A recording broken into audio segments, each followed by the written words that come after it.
الحمد لله. الحمد لله وكفى وسلام على عباده الذين اصطفى. أما بعد، فأعوذ بالله من الشيطان الرجيم. بسم الله الرحمن الرحيم. إن الله يحب التوابين ويحب المتطهرين. وقال تعالى: فيه رجال يحبون أن يتطهروا والله يحب المطهرين. وقال النبي صلى الله عليه وسلم: الطهور شطر الإيمان. وقال النبي صلى الله عليه وسلم: لا يقبل الله صلاة بغير طهور ولا صدقة من غلول. آمنت بالله صدق الله العلي العظيم وصدق رسوله النبي الكريم، ونحن على ذلك لمن الشاهدين والشاكرين، والحمد لله رب العالمين. সকলে মোহাব্বতের সাথে পড়ি। আল্লাহুম্মা সাল্লি আলা সাইয়্যিদিনা মাওলানা মুহাম্মাদ কামা সাল্লাইতা আলা ইব্রাহিম ওয়া আলা আলি ইব্রাহিম ইন্নাকা হামিদুম মাজিদ। اللهم بارك على محمد وعلى آل محمد كما باركت على إبراهيم وعلى آل إبراهيم إنك حميد مجيد. اللهم صل على محمد وعلى آل محمد وأنزله المقعد المقرب عندك يوم القيامة. اللهم بارك لنا في رجب وشعبان وبلغنا رمضان.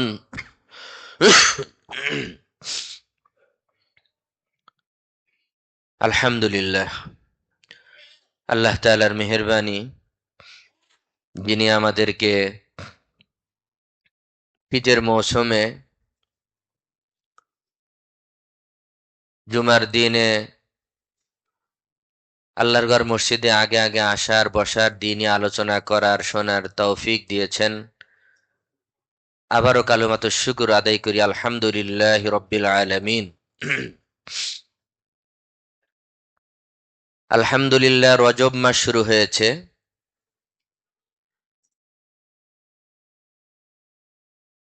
রজব মাসের শুরু থেকেই নবী সাল্লাল্লাহু আলাইহি ওয়াসাল্লাম কাসরতের সাথে অনেক বেশি বেশি যেই দোয়া পড়তেন এবং সাহাবা ইকরামকে পড়তে বলেছেন, সেটি হলো আল্লাহুম্মা বারিক লানা ফি রজব ওয়া শাবান ওয়া বাল্লিগনা রমাদান। অত্যন্ত গুরুত্বপূর্ণ একটি দোয়া এবং গুরুত্বপূর্ণ সুন্নাহ এটা।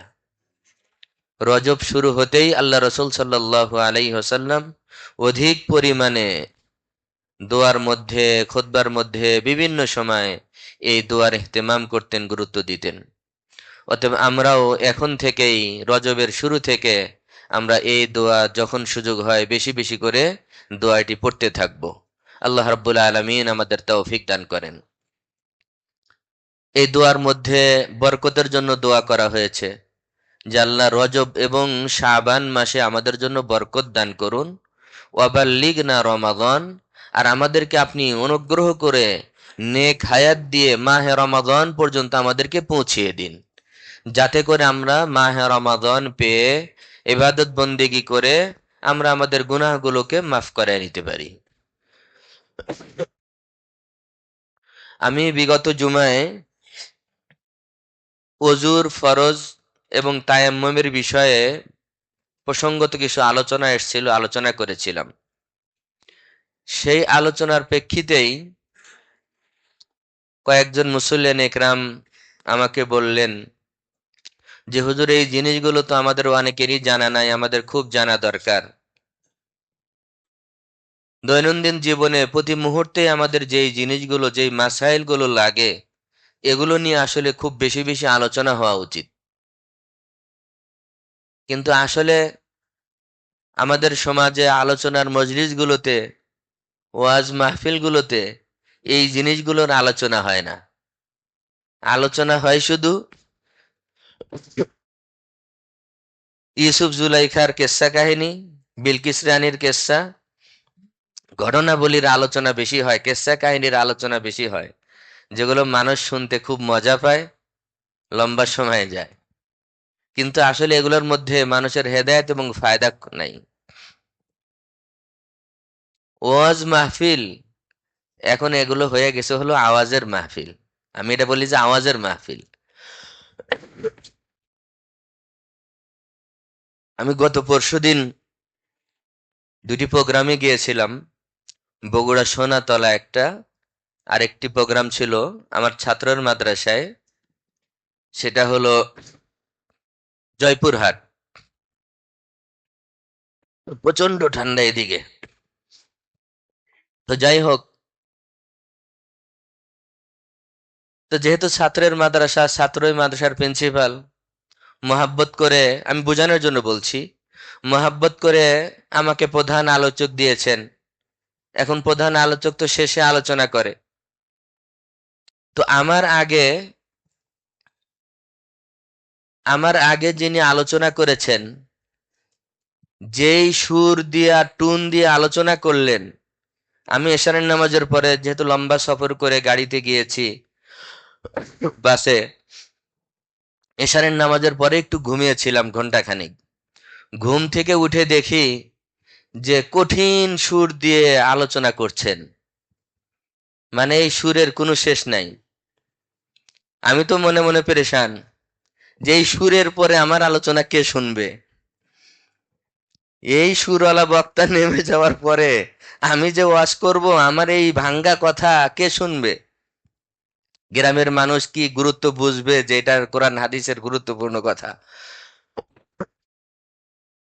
তা আমি ঘুম থেকে উঠে ওযু ইস্তেঞ্জা সেরে 2 রাকাত সালাতুল হাজত পড়লাম।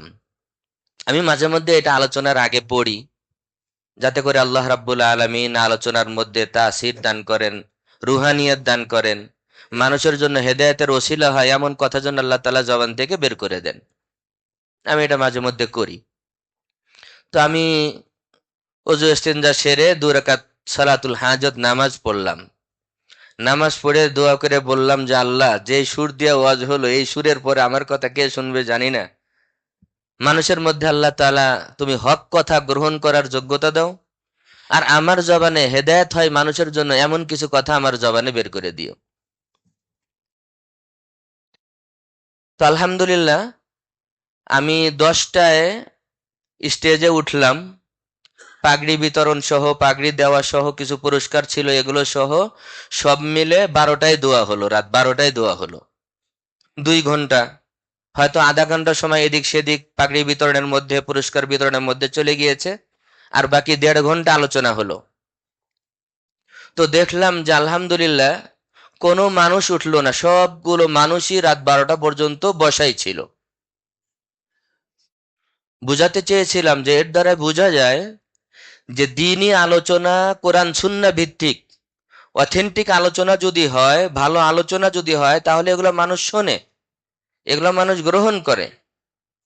কিন্তু এখন আমরাই খারাপ হয়ে গিয়েছি, যে ওই যে ভাইরাল বক্তা দরকার, ফেসবুকে যেগুলো ভাইরাল, এই বক্তা ছাড়া দাওয়াত দেই না, কালেকশন করতে হবে, বিভিন্ন বিষয়াদি থাকে। কিন্তু আসলে যদি মানুষগুলোকে এই দ্বীনি কথাগুলো, সহি কথাগুলো শোনানো হতো, মানুষ অবশ্যই নিত। তা আমি আলোচনার মধ্যে অন্যান্য আলোচনার সাথে সাথে গত 4-5 দিন আগে সাভারেও একটা প্রোগ্রাম ছিল, আমি এখানে অজুর ফরজ আলোচনা করেছি, অজুর সুন্নাত আলোচনা করেছি, তায়াম্মুমের ফরজ আলোচনা করেছি। আমি মাহফিলে জিজ্ঞাসা করলাম, বললাম যে লজ্জার কিছু নাই, সবাই যে সবকিছু জানবে এমনটা না, একটু বুঝতে চাই আমি যে কি পরিমাণ মানুষ আমরা শরীয়ত সম্পর্কে অবগত, প্রতি দৈনন্দিনের যে মাসাইলগুলো আমাদের জীবনে কতটুকু আমরা অবগত আছি, এটা একটু জানতে চাই। তো জানার জন্য জিজ্ঞাসা করছি যে তায়াম্মুমের ফরজ কয়টি, কয়জনে জানেন? 500-700 মানুষের মধ্যে 20 থেকে 30 জন হাত উঠালো। আর মানে আর বাকি মানুষগুলো জানে না। তা আমি অজুর ফরজের আলোচনা করলাম, তায়াম্মুমের ফরজের আলোচনা করলাম, সবগুলো মানুষ আলহামদুলিল্লাহ বসে বসে শুনলো। কিন্তু আমাদের চিন্তা চেতনাই খারাপ হয়ে গিয়েছে, কমার্শিয়াল চিন্তা ভাবনা, যে মানুষ মনে হয় এই আলোচনাগুলো নেবে না, শুনবে না। এই জন্য মানুষকে বিলকিস রানীর কিসসা শুনাইতে হবে, মজা দিতে হবে মানুষকে। তা আমাদের ত্রুটি না এগুলো, আমাদের এখলাসের ত্রুটি, আলোচকদের এখলাসের ত্রুটি আমাদের এগুলো। মহাব্বতের সাথে আলোচনা করলে তো মানুষ শুনে, কিন্তু এগুলো আমরা আলোচনা করি না। আল্লাহ রাব্বুল আলামিন আমাদেরকে বুঝার তৌফিক দান করেন। শরীয়তের প্রত্যেকটি বিষয়ের উপরে শরীয়ত, আল্লাহর রসূল সাল্লাল্লাহু আলাইহি ওয়াসাল্লাম প্রত্যেকটা জিনিস সুস্পষ্টভাবে আলোচনা করেছেন, এবং ওই বিষয়াদিগুলো যাতে মানুষ আমলে নেয়, বাস্তবায়ন করে, এ কারণে প্রত্যেকটি আমলের উপরে ফাজাইল উল্লেখ করেছেন, যাতে করে ফজিলতের কথা শুনে মানুষ ওই আমলের প্রতি উৎসাহিত হয়। পবিত্রতা, পরিষ্কার পরিচ্ছন্নতা, এটা ঈমানের অঙ্গ, ঈমানের অংশ। আল্লাহ রাসূল সাল্লাল্লাহু আলাইহি ওয়াসাল্লাম বলেছেন, আত-তুহুরু শতরুল ঈমান, যে পবিত্রতা ঈমানের অংশ। অনেকে তো নিসফুল ঈমান বলেছেন, ঈমানের অর্ধেক, ঈমানের অংশ। আল্লাহ রাব্বুল আলামিন কুরআনুল কারীমের মধ্যে বলেছেন, ইন্নাল্লাহা ইউহিব্বুত তাওয়াবিনা ওয়া ইউহিব্বুল মুতাতাহহিরিন। আল্লাহ রাব্বুল আলামিন তাওয়াবিন এবং মুতাতাহহিরিনদের খুব পছন্দ করেন। তাওয়াবিন কারা?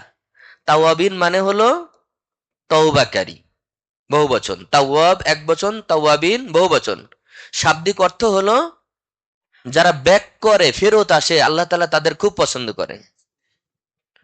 যেই গুনাহের মধ্যে আছে, নাজায়েজ কর্মের মধ্যে আছে, এখান থেকে যে তওবা করে ফিরে আসে, ব্যাক করে, আল্লাহ রাব্বুল আলামিন এই ধরনের বান্দাকে, মানুষকে খুবই পছন্দ করেন। হাদিস শরীফের মধ্যে বলা হয়েছে, আত-তাইবু মিনাজ যামবি কামান লা যামবা লাহু। যে গুনাহ থেকে ফেরত আসে, তওবা করে, সে তওবার পরে এমন হয়ে যায় তার যেন কোনো গুনাহই নাই, সে যেন কোনো গুনাহই করে নাই। তা আল্লাহ রাব্বুল আলামিন কুরআনুল কারীমের মধ্যে নিজে বলেন যে, ইন্নাল্লাহা ইউহিব্বুত তাওয়াবিন। আল্লাহ রাব্বুল আলামিন তওবাকারীকে, যে ফেরত আসে, ব্যাক করে, গুনাহ থেকে ফেরত আসে, যে জীবনের মধ্যে ছিল ওই নাফরমানির জীবন থেকে তওবা করে যে ফেরত আসে, এই বান্দাকে আল্লাহ রাব্বুল আলামিন খুব পছন্দ করেন, খুব ভালোবাসেন। দুনিয়ার মানুষ অনেক সময় কারো গুনাহের কথা শুনলে তারপর তার প্রতি তার ঘৃণা পয়দা হয়, তার প্রতি তার ঘৃণা পয়দা হয়। এটা একেবারেই ঠিক না, এটা একেবারেই ঠিক না। কিন্তু আল্লাহ রাব্বুল আলামিন গুনাহগার বান্দা যখন গুনাহ থেকে ফেরত আসে, তওবা করে, আল্লাহ রাব্বুল আলামিন তাকে রহমতের কোলে জড়ায় নেন, খুবই পছন্দ করেন তাকে। আল্লাহ রাব্বুল আলামিন বলেন, ইন্নাল্লাহা ইউহিব্বুত তাওয়াবিন ওয়া ইউহিব্বুল মুতাতাহহিরিন। আল্লাহ রাব্বুল আলামিন তওবাকারী বান্দা এবং মুতাতাহহিরিন, যারা পরিষ্কার পরিচ্ছন্নতা অবলম্বন করে, তাহারাতকে পছন্দ করে, আল্লাহ রাব্বুল আলামিন তাদেরকেও খুব পছন্দ করে। কুরআনুল কারীমের 11তম পারার মধ্যে আল্লাহ রাব্বুল আলামিন মদিনার কুবা সম্প্রদায়ের প্রশংসা করে বলেন, ফীহি রিজালুন ইউহিব্বুনা আন ইয়াতাতাহহারু ওয়াল্লাহু ইউহিব্বুল মুত্তাহহিরিন। যে মদিনার মধ্যে এমন এক গোত্র আছে যারা পরিষ্কার পরিচ্ছন্নতাকে খুব পছন্দ করেন, আর আল্লাহ রাব্বুল আলামিনও পরিষ্কার পরিচ্ছন্নতাকে পছন্দ করেন। তো মদিনার কোন গোত্র? যেই গোত্রের প্রশংসা আল্লাহ রাব্বুল আলামিন কোরআনুল কারীমের এই আয়াতের মধ্যে করেছেন, সেই গোত্রের উদ্দেশ্য হলো কবা সম্প্রদায়। নবী সাল্লাল্লাহু আলাইহি ওয়াসাল্লাম মদিনায় হিজরত করে যাওয়ার পরে এই কবা মহল্লায় 14 দিন অবস্থান করেছিলেন। তারপরে হলো মদিনার এই জায়গায় গেলেন। আর ওই 14 দিন থাকাকালীন নবী সাল্লাল্লাহু আলাইহি ওয়াসাল্লাম নিজ হাতে তৈরি করা, আল্লাহর রাসূলের জীবনের প্রথম মসজিদ নিজ হাতে তৈরি করা হলো মসজিদে কুবা।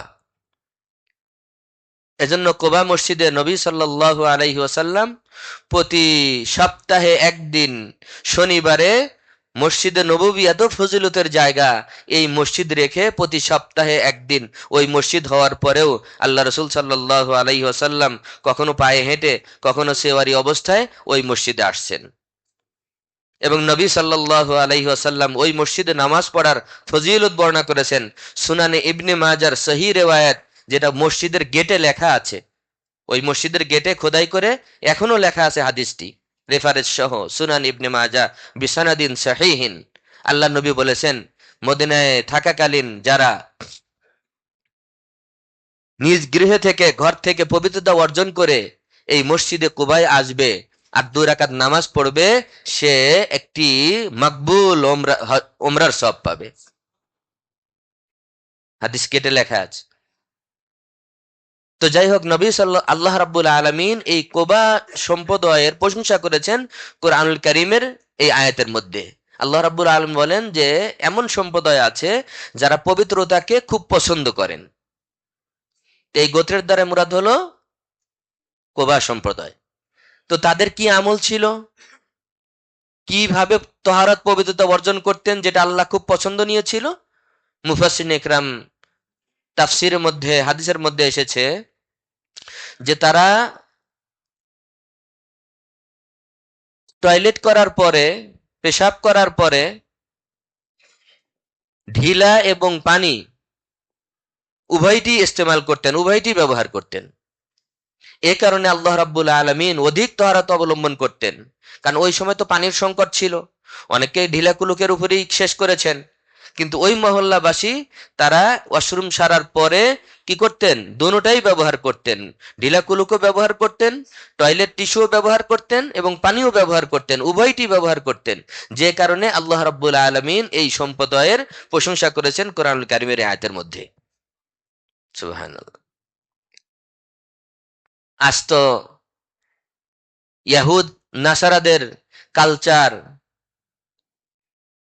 আমাদের সমাজেও চলে আসছে আস্তে আস্তে, মুসলিম কান্ট্রিগুলোতেও সেগুলো এখন ব্যবহার করা হচ্ছে, সায়লাব হয়ে যাচ্ছে।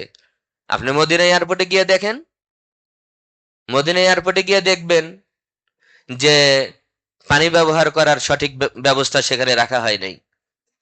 একজন হাজি হজ করে ফেরত আসছে, উমরা করে ফেরত আসছে, এমন এক ব্যবস্থা রাখা হয়েছে যে নামাজ পড়বে, তার নামাজ হবে না।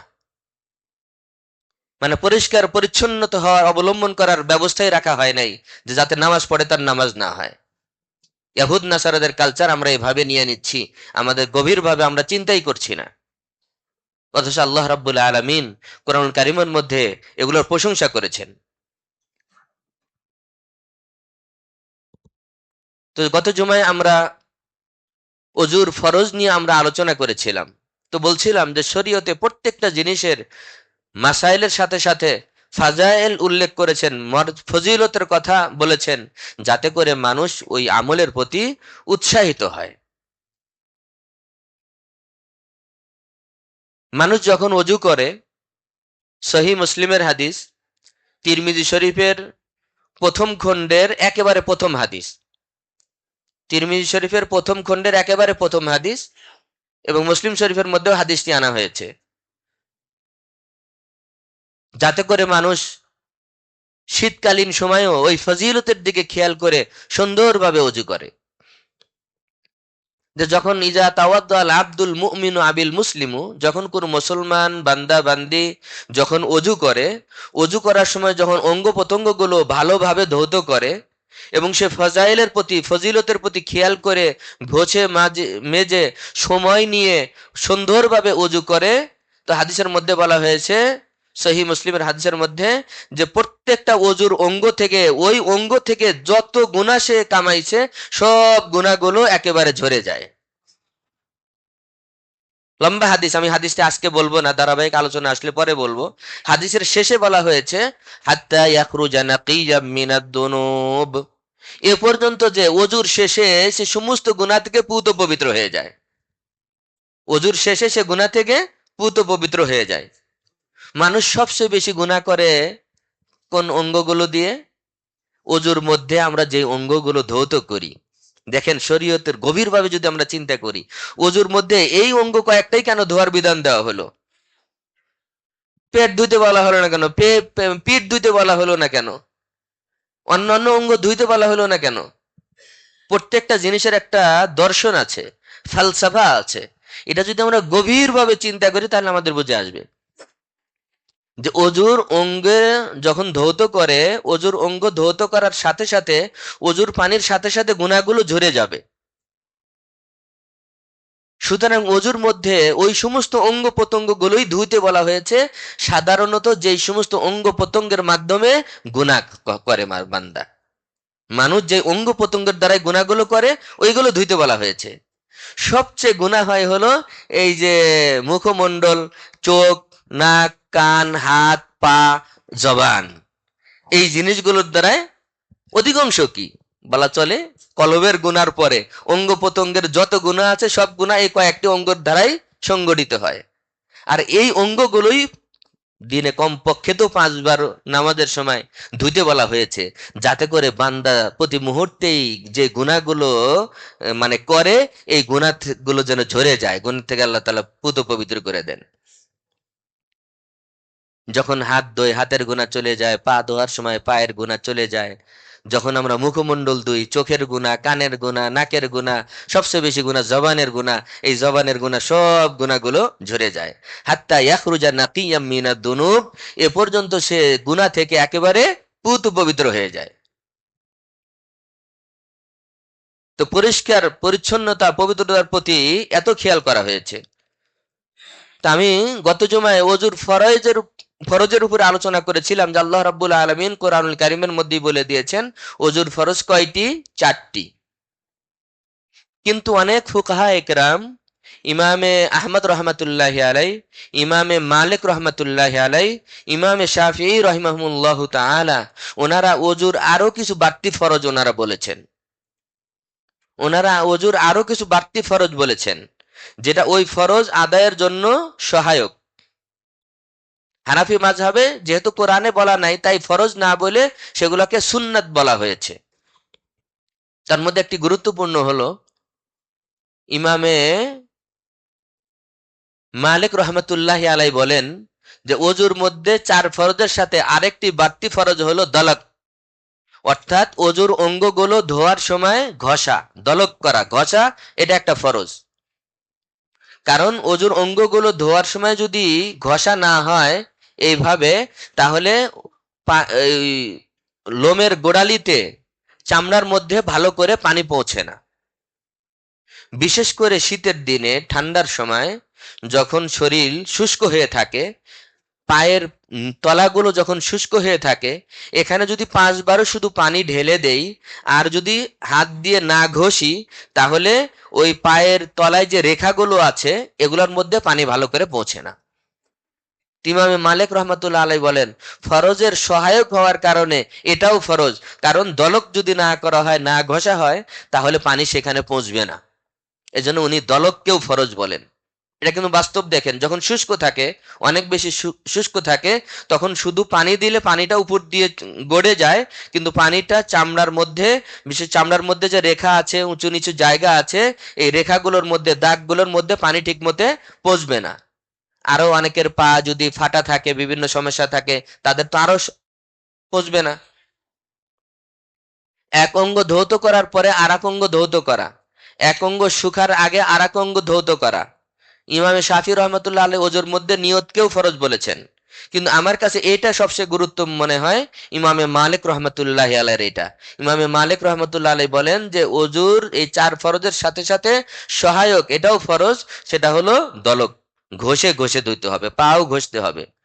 আমরা তো কি করি, এক পাও দিয়ে আর এক পা ঘষি। অজু কত মোবারক জিনিস, আর পাও দিয়ে পাও ঘষছি আমি। বাম হাত দিয়ে অজুর অঙ্গগুলো কি করতে হবে? পরিষ্কার করতে হবে, ধুইতে হবে, ঘষতে হবে, বাম হাত দিয়ে, পা দিয়ে পা না। এটা আদবের খেলাফ, এটা সুন্নাত পরিপন্থী। এরপরে যদি আমরা আসি, অজু যদি আমরা খেয়াল করে না করি, হাদিস শরীফের মধ্যে আসছে নবী সাল্লাল্লাহু আলাইহি ওয়াসাল্লামকে এক সাহাবী জিজ্ঞেস করলেন, ইয়া রাসূলুল্লাহ, উত্তম আমল কোনটি? এখানে হাদিসের মধ্যে বিভিন্ন রেওয়ায়তের মধ্যে বিভিন্ন উত্তর আছে। এক রেওয়ায়তের মধ্যে আছে আফজালে আমল ওয়াক্ত মোতাবেক সময় অনুযায়ী নামাজ পড়া। আর এক সাহাবী জিজ্ঞেস করার পর আল্লাহ নবী বলেছেন আল জিহাদু ফি সাবিলিল্লাহ, আল্লাহর রাস্তায় জিহাদ করা। আবার এই জায়গায় আল্লাহ রাসূল সাল্লাল্লাহু আলাইহি ওয়াসাল্লাম বলেছেন যে উত্তম আমল হলো ইসবাগুল উযু আলাল মাকারিহ, যখন অজু করতে কষ্ট হয়, ঠান্ডার দিন শীতের সময়, ওই সময় ভালোভাবে অজু করা, এটাই হলো উত্তম আমল। সুবহানাল্লাহ। দেখেন মুহাদ্দিসিন ইকরাম হাদিসের মধ্যে কিভাবে সমন্বয় করেছেন। যদি সমন্বয় মুহাদ্দিসিন ইকরাম না করতেন, আমাদের কিন্তু হাদিসের উপরে প্রশ্ন থেকে যেত।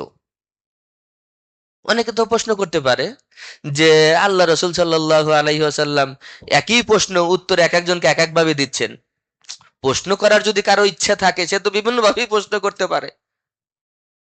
যে একজন এসে জিজ্ঞেস করছেন উত্তম আমল কোনটি, বলে আল্লাহ রাস্তায় জিহাদ করা। আরেকজন এসে একই প্রশ্ন করছেন, ওনাকে বলছেন কি যে as-salatu লিমিকাতিহা, সময় অনুযায়ী নামাজ পড়া। আরেকজন এসে জিজ্ঞেস করছেন উত্তম আমল কোনটি, আল্লাহ রাসূল বলছেন ইসবাগুল উযু আলাল মাকারি, মানে যখন অজু করতে কষ্ট হয়, ওই মাকরু মানে কষ্টের সময় ভালোভাবে অজু করা। প্রশ্ন এক, উত্তর ভিন্ন ভিন্ন। কেন? মুহাদ্দিসিন ইকরাম সমন্বয় করেন যে আসলে আল্লাহ রাসূল সাল্লাল্লাহু আলাইহি ওয়াসাল্লাম তো ডাক্তার ছিলেন, শরীরেরও ডাক্তার ছিলেন, দেহবডিরও ডাক্তার ছিলেন, কলবের ডাক্তার ছিলেন, মানুষের মনের ডাক্তার ছিলেন। এই জন্য আল্লাহ রাসূল সাল্লাল্লাহু আলাইহি ওয়াসাল্লাম প্রশ্নকারীর হালাত অনুযায়ী উত্তর দিতেন। সুবহানাল্লাহ। প্রশ্নকারীর অবস্থা দেখে উত্তর দিতেন। যিনি প্রশ্ন করতে আসছেন, ওনার মধ্যে জেহাদে অংশগ্রহণের স্পৃহা কম ছিল। এ কারণে আল্লাহ রাসূল তারকে উদ্দেশ্য করে বলছেন যে তোমার জন্য উত্তম আমল হলো আল জিহাদু ফি সাবিলিল্লাহ, আল্লাহ আল্লাহর রাস্তায় জিহাদ করা। আরেকজন আসছেন একই প্রশ্ন নিয়ে, তাকে বলছেন যে সময় অনুযায়ী নামাজ পড়া। তার কারণ হলো নামাজের বিষয়ে তার মধ্যে একটু গাফলতি ছিল। নামাজের বিষয়ে তার মধ্যে একটু কি ছিল? গাফলতি ছিল, অলসতা ছিল। এ কারণে আল্লাহ রাসূল তার জন্য চিকিৎসা, ব্যক্তির জন্য চিকিৎসা দিয়েছেন যে তোমার জন্য উত্তম আমল হলো ওয়াক্ত মোতাবেক নামাজ আদায় করা। আরেকজনে আসছেন, শীতের সময় ওযু করতে কষ্ট লাগে, কোন রকম মানে তায়াম্মুমের মতো মাসে করে, ভালোভাবে হাত পাও ধোয় না। আল্লাহ রাসূল সাল্লাল্লাহু আলাইহি ওয়াসাল্লাম ব্যক্তি বিশেষে চিকিৎসা দিয়েছেন। আল্লাহ রাসূল তার ক্ষেত্রে উত্তর দিয়েছেন হলো কি ইসবাগুল উযু আলাল মাকারি, যে যখন অজু করতে কষ্ট হয় তখন ভালোভাবে অজু করতে হবে, এটাই উত্তম আমল। মানে এটার মাধ্যমে তার চিকিৎসা দিয়ে দিলেন। সুবহানাল্লাহ। এজন্য হাদিস বোঝা তো কঠিন, অনেক সাংঘর্ষিক হাদিস আছে। যদি ব্যাখ্যা দিয়ে ব্যাখ্যা না বুঝে সমন্বয় না করা হয়, তাহলে অনেক প্রশ্ন থেকে যাবে। তো অজুর ফরজ, অজু করার সময় যে অঙ্গগুলো সাধারণত শুষ্ক থাকে, কানের এই জায়গাগুলোতে, কানের লতির জায়গায়, চেহারার সীমা হলো চুলের ওঠার গোড়ালি, কপালে চুলের গোড়ালি থেকে নিয়ে থুতির নিচ পর্যন্ত। অনেক সময় থুতির নিচে শুষ্ক থেকে যায়, চুলের গোড়ালিতে শুষ্ক থেকে যায়, কানের এই দিকে শুষ্ক থেকে যায়। খুব ভালোভাবে ধৌত করা। এরপরে আমরা অনেক মনে করি যে অনেক সুন্দর করে ৭-৮ বার ঘষে ধুয়েছি, কিন্তু ভালোভাবে খেয়াল করলে দেখা যাবে যে পিছনের দিকে কনুর উপরে, এখানে কনুর দিকে শুষ্ক রয়ে গেছে। অনেক সময় পায়ের নিচে টাকনুর এই নিচু জায়গার মধ্যে শুষ্ক থেকে যায়। এগুলাকে খুব খেয়াল করে ধৌত করা। তায়াম্মুমের ফরজ, আমি ওই দিন ৫০০-৭০০ মানুষের মধ্যে জিজ্ঞেস করেছিলাম, মাত্র এই ২০-৩০ বা ৩৫ জনে উত্তর দিতে পেরেছে। তায়াম্মুমের ফরজ হলো ৩টি। তায়াম্মুমের ফরজ ৩টি। অনেক সময় তো আমরা জীবনে সফর করি, বিভিন্ন জায়গায় থাকি, পানি পাই না, তায়াম্মুমের প্রয়োজন হয়। তায়াম্মুমের ফরজ হলো ৩টি। নিয়ত করা তায়াম্মুমের একটি ফরজ, আর ২ বার মাটিতে হাত মারা। প্রথমবার হাত মেরে চেহারা মুখমণ্ডলকে মাসে করা, দ্বিতীয়বার ২ হাত জমিনে মেরে একটু হাত এভাবে ঝাড়া দিয়ে যাতে বালি থাকলে পড়ে যায়, বালি মাখানোর দরকার নাই, বালি থাকলে অতিরিক্ত ধুলাবালি পড়ে যাবে। এরপরে হলো ২ হাত কনু সহ মাসে করা। এই ৩টি হলো তায়াম্মুমের ফরজ। ৩টি হলো তায়াম্মুমের ফরজ। ওযু না থাকলেও যেমন তায়াম্মুম করা যায়, গোসল ফরজ হলেও তায়াম্মুম করা যাবে। ওযু না থাকলে যেমন তায়াম্মুম আছে, গোসল যদি কারো ফরজ হয় কিন্তু গোসল করতে পারছে না, অসুস্থ, ডাক্তারি নিষেধ গোসল করা, অপারেশন করেছে, পানি লাগানো যাবে না, কিন্তু গোসল ফরজ হয়ে গিয়েছে, যে কোনো ভাবেই তো ফরজ হতে পারে, কি করণীয় তখন? মাসলা না জানলে তো মনে করবে যে নামাজ মাফ, আমার আর নামাজ পড়তে হবে না। কিন্তু এই তায়াম্মুম ওযুর ক্ষেত্রেও শরীয়তে এটাকে মাশরু করেছেন। শরীয়তের মধ্যে তায়াম্মুম এসেছে, ওযুর জায়গাও এটা হবে, এবং গোসল ফরজ হলে গোসলের জায়গাতেও তায়াম্মুম। শুধু নিয়তের মধ্যে একটু ব্যবধান, পদ্ধতি এক, নিয়তের মধ্যে শুধু ব্যবধান। ওযুর বিকল্প যখন আমরা তায়াম্মুম করব তখন নিয়ত করতে হবে হদসে আসগার, অর্থাৎ ছোট হদস। ছোট হদস থেকে পবিত্র হওয়ার জন্য আমি তায়াম্মুম করছি। আর গোসল ফরজ হওয়া জুনুবি, এটা হলো বড় হদস। ওই ওযুর ক্ষেত্রে যখন তায়াম্মুম করব তখন নিয়ত করব হলো হদসে আসগার, ছোট হদস থেকে পবিত্র হওয়ার জন্য আমি তায়াম্মুম করছি। আর গোসলের ক্ষেত্রে যখন আমি তায়াম্মুম করব তখন নিয়ত করব হলো হদসে আকবার, বড় হদস থেকে পবিত্র হওয়ার জন্য আমি তায়াম্মুম করছি। এই হলো নিয়তের মধ্যে ব্যবধান। আর বাকি পদ্ধতি দুইটা এক। ওযুর বিকল্প যেমন তায়াম্মুম, গোসলের বিকল্প তায়াম্মুম ততটুকুই, যে প্রথমবার হাত মেরে চেহারা, দ্বিতীয়বার হাত মেরে দুই হাত কোণ সহ, ওযুর মতোই, শুধু নিয়তের জায়গায় একটু ব্যবধান করে নিবে, তাহলে গোসলের পরিবর্তে তায়াম্মুম হয়ে যাবে। হাদিস শরীফের মধ্যে এসেছে, বুখারী মুসলিম সহ প্রায় সব কিতাবের মধ্যেই খুব সুন্দর ঘটনাটি বর্ণিত আছে। হযরত ওমর রাদিয়াল্লাহু তাআলা আনহু এবং হযরত আম্মার বিন ইয়াসির রাদিয়াল্লাহু তাআলা আনহু, হযরত ওমর রাদিয়াল্লাহু তাআলা আনহু এবং হযরত আম্মার বিন ইয়াসির রাদিয়াল্লাহু তাআলা আনহু, ওনারা দুজনে এক জায়গায় সফরে গিয়েছেন। রাত্রে তাদের দুজনেরই গোসল ফরজ হয়ে গিয়েছে, রাত্রে দুজনেরই গোসল ফরজ হয়েছে। তো গোসল ফরজ হওয়ার পরে এবার ফজরের নামাজে কি করবেন? গোসলের বিষয়ে তায়াম্মুম তখন পর্যন্ত শরীয়তের সুস্পষ্ট কোনো বিধান ছিল না। ওই মুহূর্ত পর্যন্ত গোসলের বিকল্প যে তায়াম্মুম, এই সময়ে সুস্পষ্ট কোনো বিধান তখনও ছিল না। শরীয়তের সব বিধান তো একসাথে আসেনি, পর্যায়ক্রমে আস্তে আস্তে এসেছে। তো দুই সাহাবী, হযরত আম্মার বিন ইয়াসির রাদিয়াল্লাহু তাআলা আনহু এবং হযরত ওমর ইবনুল খাত্তাব রাদিয়াল্লাহু তাআলা আনহু, ওনারা দুজনে ইজতিহাদ করলেন। ইজতিহাদ মানে গবেষণা করা। শরীয়তের যেহেতু সুস্পষ্ট কোনো বিধান নাই, তায়াম্মুমের মানে ওযুর বিকল্প তায়াম্মুম তখন এটা পরিষ্কার ছিল শরীয়তে, কিন্তু গোসলের বিকল্প তায়াম্মুম তখন পর্যন্ত শরীয়তে পরিষ্কার ছিল না। দুজনে গবেষণা করলেন, এটাকে বলা ইজতিহাদ, সাহাবা একরামের ইজতিহাদ, গবেষণা।